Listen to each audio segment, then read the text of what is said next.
If you're building out your SaaS business and you're starting to hone in on your sales funnel, there are 3 metrics that I would look at consistently to figure out if what you're doing is working or not. In this episode, I'm going to walk you through those 3 metrics. Intro.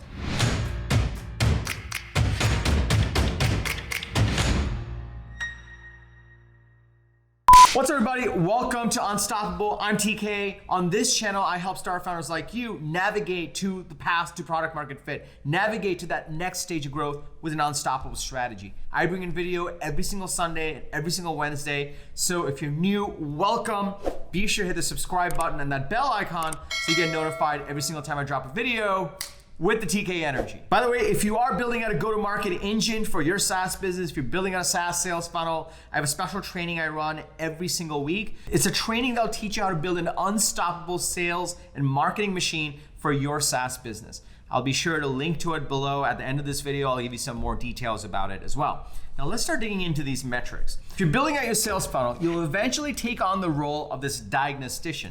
You have all the plates spinning, you've got like the lead magnet, which we call a manifesto because it's different. You've got your core nurture sequences, maybe you're doing inbound or outbound or running ads. You have all these things that are running. And you kind of have to become a diagnostician to understand if what you're doing is working, if it's getting better and better over time, and if it's actually yielding to profitable revenue. Now, I did a prior video that talks about your LTV to CAC ratio. It's one of the big metrics that investors look at when evaluating the effectiveness of your go-to-market engine. If you haven't checked it out, I'll link to it below. It's called the LTV to CAC ratio video. But that's kind of like an end result thing. It tells you like, okay, based on everything that I've done, did it work or not? What I like to look at are certain metrics that tell you what's going on right now so that you can become that diagnostician and improve your sales and marketing engine as you are building it. Knowing everything that I know about building go-to-market machines and my SaaS experience from my ToutApp journey and my Marketo journey, both very different scale SaaS businesses. It also happens to be MarTech sales tech companies. Here are the 3 metrics that I would look at to diagnose your sales funnel. If you're excited to dig in, smash that like button and let's go to number 1. The first metric that I would look at is your revenue per lead.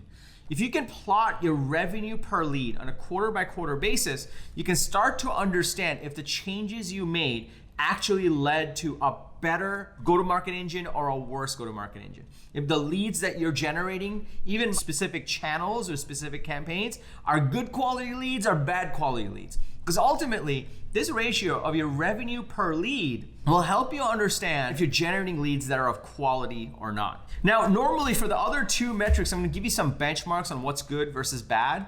But the revenue per lead, it just depends. It depends on what your average deal sizes are. It depends on what your LTV is. So you'll be the gauge of that. But what's an interesting thing to look at is actually the relative measure. Say you started bringing on a new channel, you started reaching your customers in a new channel, you started acquiring leads from a new channel. You can start to understand if the revenue per lead, how that stacks up with other channels. Or say you started a new strategy, you can start to stack up on if that strategy is working better than prior strategies that you tried, based on this 1 core metric. The second metric to look at is your lead to opportunity conversion number. So some people look at this as your MQL to SQL, your marketing qualified lead to your sales qualified lead.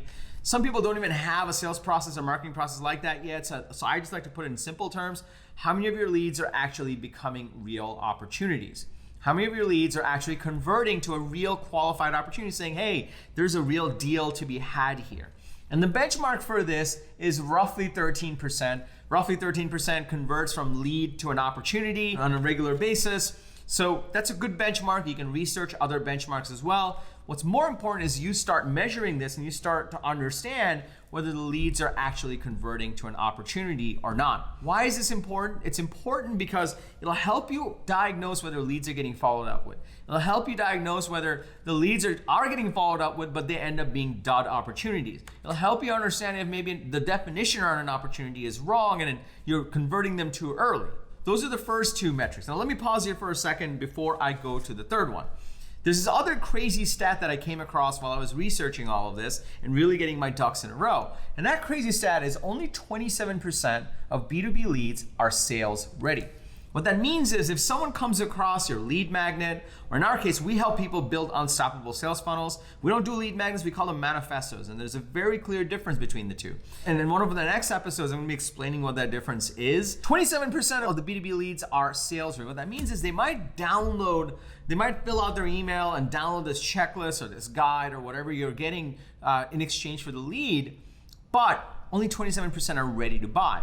Now what happens? A lot of times, if you don't have a proper nurture sequence in play, if you don't have a proper sales process and sales funnel in play, if you're not educating the buyer, if you just jump straight into a sales conversation, well, that lead will turn into an opportunity, but that opportunity will not go anywhere because you're not recognizing kind of a fact of life, and that's only 27% are gonna be buying right now, or are gonna be trusting you enough to buy right now. With that said, this just highlights the fact that you can't just have a lead magnet and a nurture sequence and just have salespeople pummeling over those leads. You need to be thoughtful about how you build out your go-to-market machine. This is why I run a 45-minute training on how to build out an unstoppable sales and marketing machine for your SaaS business. So you can check that out. I'll tell you more about it at the end of this video. Now let's go on to metric number 3.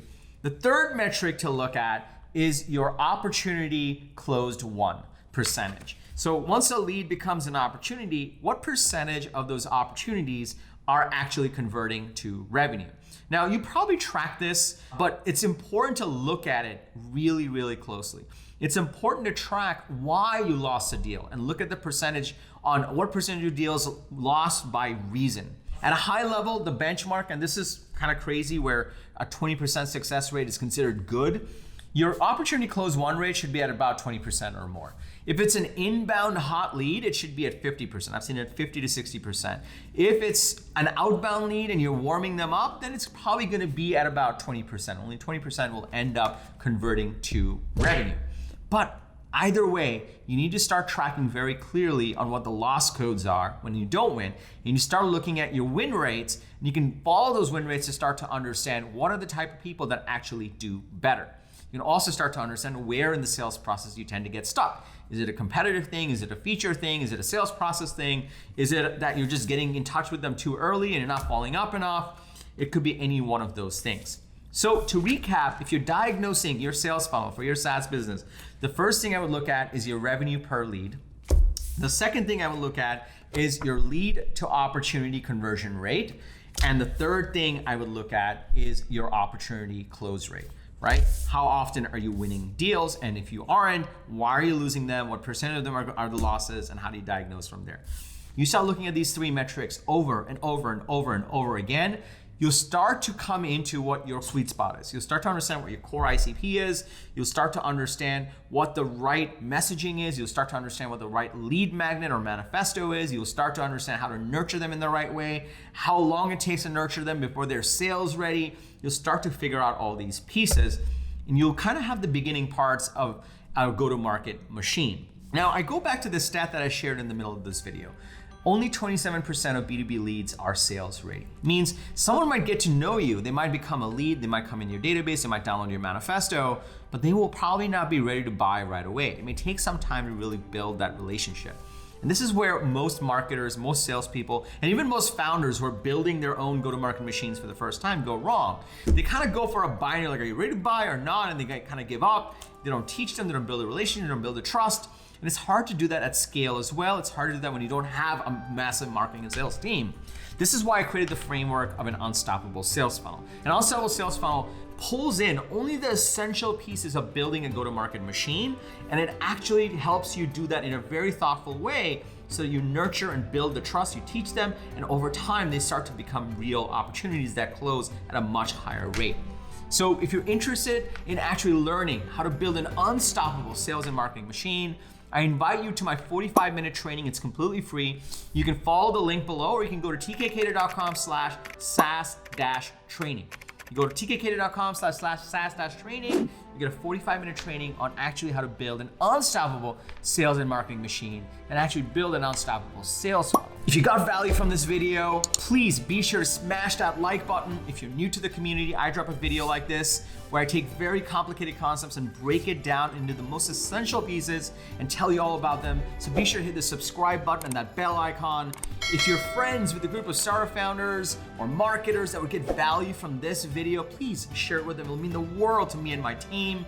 And lastly, remember, everyone needs a strategy for their life and their business, but when you are with us, yours is going to be unstoppable. I'm TK, and I'll see you in the next video.